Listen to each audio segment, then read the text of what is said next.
Welcome back, guys. Thanks for joining me for another beer review. Hope you're all well and having a good weekend. Mine's ended. My weekend hasn't ended, but the football's finished and Sheffield United beat Luton, so we're tied top of the league, if you like. Just second on goal difference, if you like, one goal. So far, my weekend's been good. I've managed to get some work done around the house as well. So yeah, we're back with another one, and it's from the only English Trappist brewery in the UK, and I reviewed one of their beers. I don't know how many they do. I think they only do the two, but I reviewed one of their beers a while ago, and I re-reviewed that with Chad from Chad's Beer Reviews. But now I'm reviewing the one that I hadn't seen about before. So when I did see it online, I picked it up, and it's from Tynt Meadow, and this is their English Trappist Blonde Ale, coming in at 5% ABV. This was picked up from Trembling Madness for £2.99. It's a 330ml bottle, and I personally think that is pretty good value. Now, the dark or the stronger Trappist Ale, which is more like a double, I'm going to say, was £3.10, 7.4%. Fantastic beer, worth every penny, and I think that is worth every penny. Beautiful label on it. I do like that, nice and plain. I like the old sort of writing. There is lots of spiel on the back, so if you want to pause it and have a read, zoom in and all that lot, you can. There is the Tynt Meadow crown. Is it? Which way is it? I'm not sure if it's that way or that way. Anyway, it's something like that. I'm going to guess it's that way.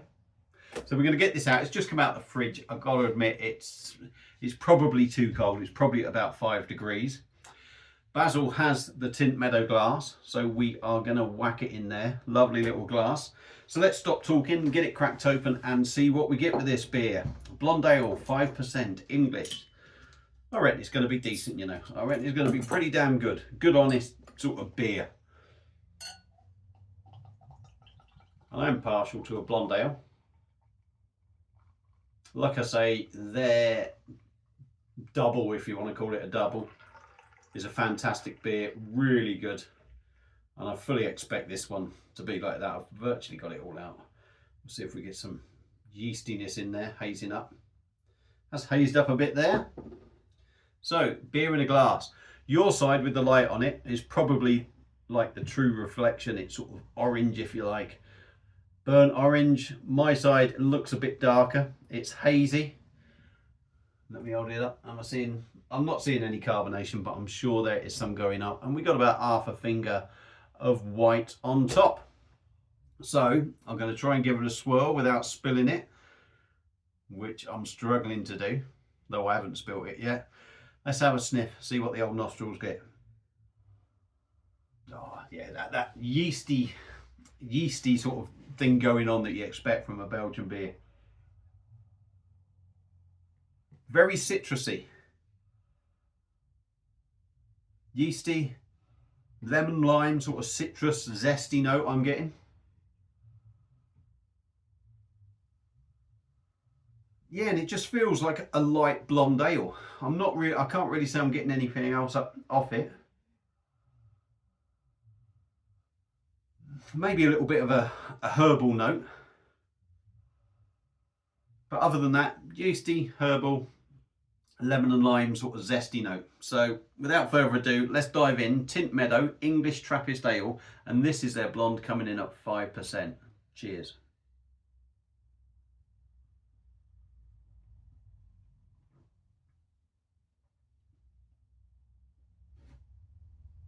Oh, that's really nice. Different to a Belgian to a certain extent, possibly because it's a lower ABV. Let's go in again. What I will say quickly, the double that they done, for me, really hit the mark with a Belgian one. This is slightly different though.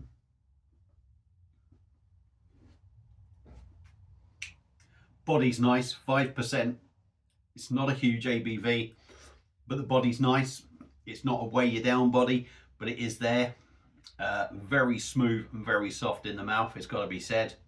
Carbonation is quite busy in the background, but it's very small bubbles. So rather than sort of ripping the inside of your mouth apart, it sort of massages the inside. Mm.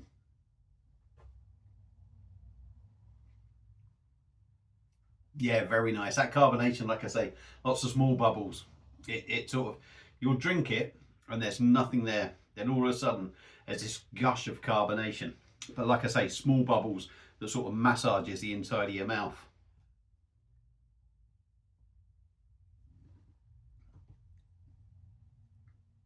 Now on the taste, for me, the initial thing is yeastiness. You get that yeasty esters, as people like to say, yeasty esters. You get that side of it. Lemon and lime sort of zinginess, zestiness comes through. So it's got that refreshing light sort of quality about it. And sort of midway to back end, it's where you get nice little maltiness in there, which is something I wasn't sort of really, I don't feel I was getting on the nose, but you certainly pick it up in the taste.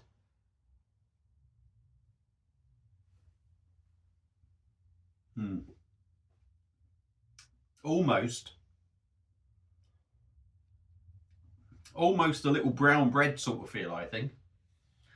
Could be way off the mark, but that's the sort of little tickle of sort of brown bread in the background.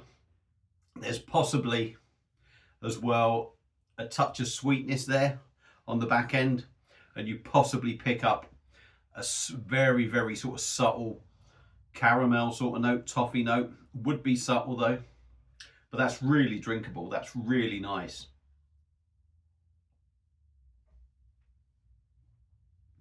I think 5%.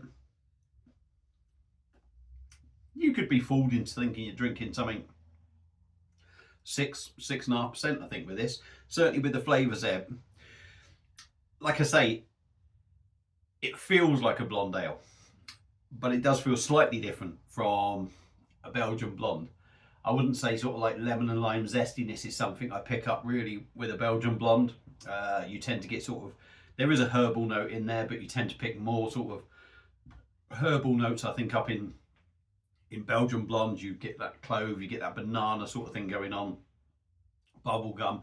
You're not getting that with this. So in that sense, it is slightly different, but it drinks really good. And for me, if you are a bit of a big sort of Belgian beer style drinker, that in the summer is ideal, because you're still getting that sort of blonde ale thing that you love, if you like Belgian beers, but you've got the ABV at 5%, which makes it, you know, let's be honest, sessionable, doesn't it? So in the summertime, that is a lovely sort of thirst quenching, refreshing drink. Now I'm saying at 5%, this is about 5 degrees it's come out at. Still drinks really nice. Would you get any more out of it if it was a little bit warmer? I don't know, but I actually think you get away with having that a little bit colder as well, because the flavours in there are just, for me, there's flavours there that kind of go well with being a bit colder. So yeah, for me, Tynt Meadow and their English Trappist blonde ale gets a big thumbs up for me. I think for a 5% blonde, that hits the spot. That really does. That's a great beer. $2.99. You're not being ripped off either. So yeah, if you see it and you like your blonde ales, give that a go. I think they've done a cracking job. If you've had the beer before, let me know what you thought about it. Hope you've enjoyed that. Enjoy the rest of your weekend. And I'll just see you again at some point for another beer review. Cheers.